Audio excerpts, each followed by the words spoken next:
Welcome aboard. It's Captain G with the second half of turn one of HBG's Operation Stalemate, the Battle of Peleliu. So last video we finished the US portion of the turn, and now we just finished Japanese artillery movement combat, and then the last end turn phases. So not a great turn for the US. We'll start with artillery. So as we've covered, artillery has a range of regular artillery 3, heavy artillery 4, coastal guns 6. So even the artillery way over here can go 1, 2, 3, 4. And it did, that heavy artillery did. The coastal artillery way up here was able to go 1, 2, 3 with room to spare to hit the fleet. This coastal artillery was plenty close enough to fire down here on the 1st Marines. What you cannot do is fire artillery into a zone with your own forces, so the contested zones, and the artillery fires before movement. Okay, so that's important to remember. A couple things that they're not explained in the rules, but I just had to make a decision. This is a contested zone, so in my mind, the Japanese and the Marines are in a state of combat, and the artillery cannot then fire a ranged attack if they're engaged in combat here in that zone. Also, so I said if you're engaged in a combat, you cannot fire range. So that was one decision I made. Don't see it in the rules. It feels right, and it's consistent with other gameplay that I've had ranged artillery that we've used. The other thing that I did is I was trying to figure out a way for this guy. I put these splashes on the artillery that I was able to use just for my own reference, make sure I had the dice count right. So this guy, I kept trying to get him down here to hit the Marines. 1, 2, 3, 1. It couldn't work, but the gamey part of me said, well, 1, 2, 3. And I decided that doesn't seem right. So in my mind, it was a direct line. The artillery around, this isn't aircraft, this isn't a missile.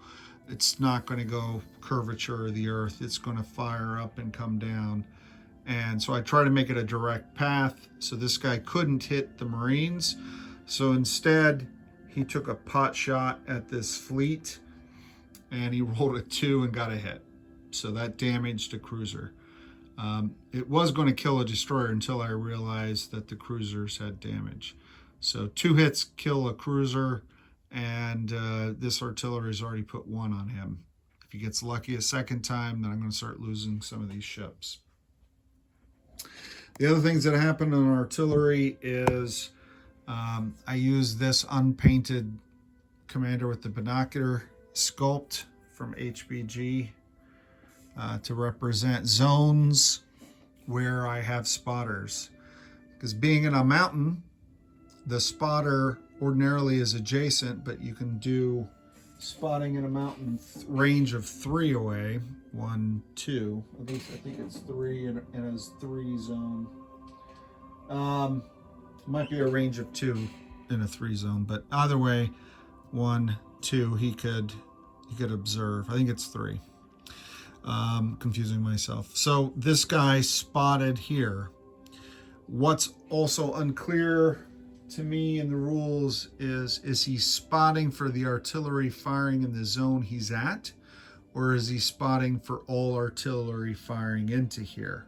The second option made more sense to me. A Marine commander here at the beach spotting Japanese units for ships for naval bombardment is spotting the target, and all artillery firing in are zeroing in on those coordinates. So that was the decision I made. And as a result, all of the artillery in these zones that I committed down here, which were 2 regular artillery and a couple major artillery, this guy and this guy, got a +2 for their artillery strike, each one. So the Marines, which you don't see any, the Marine force that had moved in from the 5th Marines took heavy casualties from the artillery.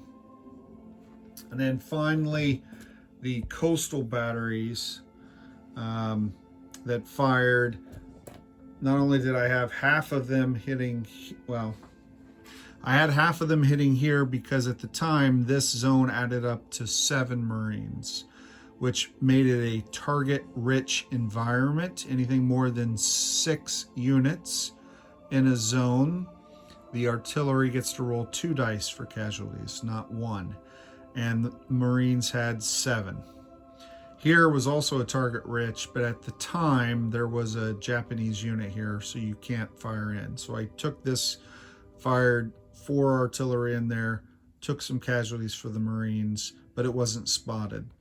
And that's because this commander here in the mountains was spotting for all the artillery, the coastal artillery, firing 2, 4, 6, 8 shots, because the target-rich environment doesn't talk about a land zone, it talks about a space, and these guys are legal to fire at ships, and there were 9 ships in this sea zone.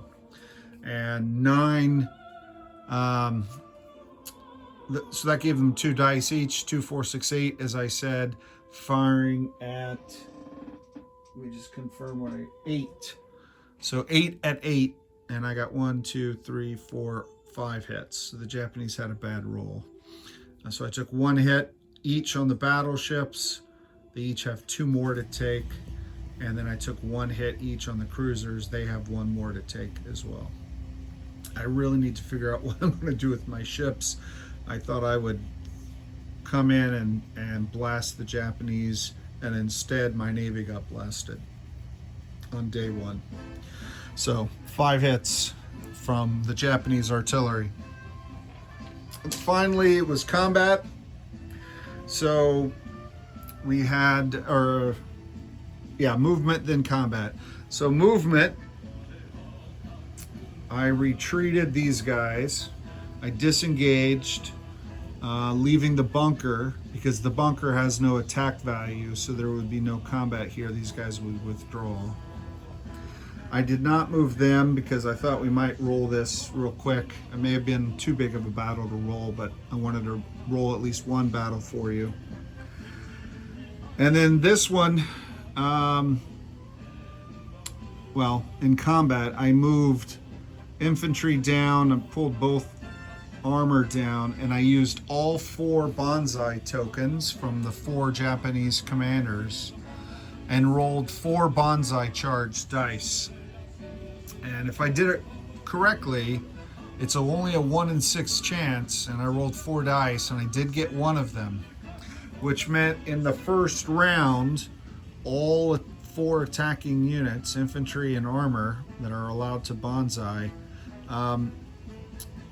rolled at a +2 first strike. So that took out a lot of, the Marines were already damaged from the artillery. Then they got that first strike for these guys.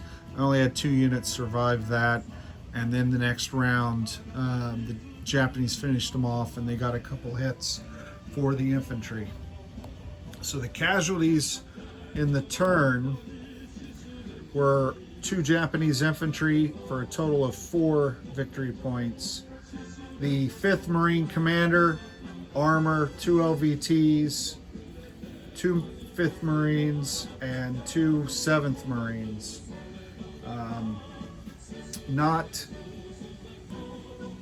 2 1st Marines, 2 5th Marines. So not a great turn for the U.S. So we just have this one battle here. I have an artillery and an infantry.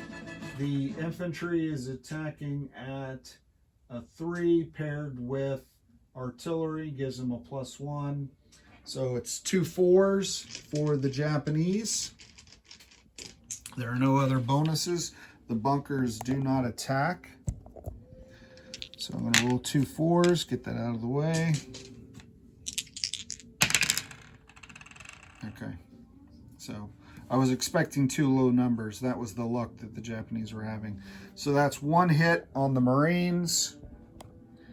I really hate to take flame units because there are very few of them, but I don't see flame. I'm going by victory point value. I'm going to take a flame infantry. However, he does get to defend. So the truck has no combat value. The U.S. artillery defends at 4, as does the armored. Do I have armor? Yeah, the armor defends at 6. The LVTs are 4s, and the flame infantry is 4. But the flame infantry gets a +1 with the artillery. So I have the flame infantry at 5, and I'll use the red hint for him. I have a 6 for the tank, and then the artillery and the LVTs are all 4s. And if the flame gets a hit, I can kill a unit as opposed to a bunker. Okay. And this is the Japanese combat turn, so they're the attackers, which is why the bunkers did not roll. So I did get a flame hit, and I also got 1, 2, 3 more Marine hits. So that's 4. So even without the flamethrower ability, I got the number of hits I needed. So the Japanese lose this territory, and that adds a few more victory points to the Americans for dead Japanese. Sorry, trying to be appropriate here. All right, and then that's it. Reinforcement phase. When I read the rules on this, again, I realized I messed up. Reinforcement phase is when troops loaded on these transports land, as opposed to new units coming into the game. I did that on the movement phase, so that was my mistake. Movement, you can only move what's already loaded, and then or load and then move them on the reinforcement phase. So you can't do what I did last time. So those guys are just now arriving, which is fine. The Japanese did not fire at the beaches, no impact. And the Japanese have no reinforcements. The barge doesn't come until later in the game. So that's the end of turn 1. Barring the adjustment I need to make real quick for these, +2 for fortifications. I got an artillery at 3, that's 5, and an infantry at so 7. These are really small. This paper, I might have to build one myself and print it out, but what did I say? 3, 5, 7. So I'm at 3, and 7 takes it to 10, and this goes up. So the U.S.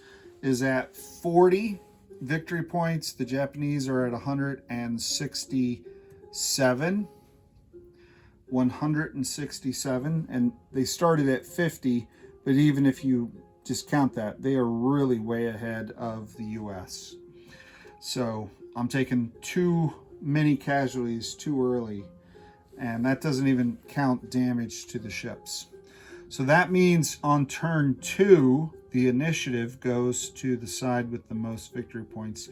The Japanese will get the initiative, which means the Japanese will go first, and we will use this. So it will be the U.S. air followed by Japanese artillery again. So I will not have an opportunity to move my Navy before the Japanese can attack again, or move any of my Marines.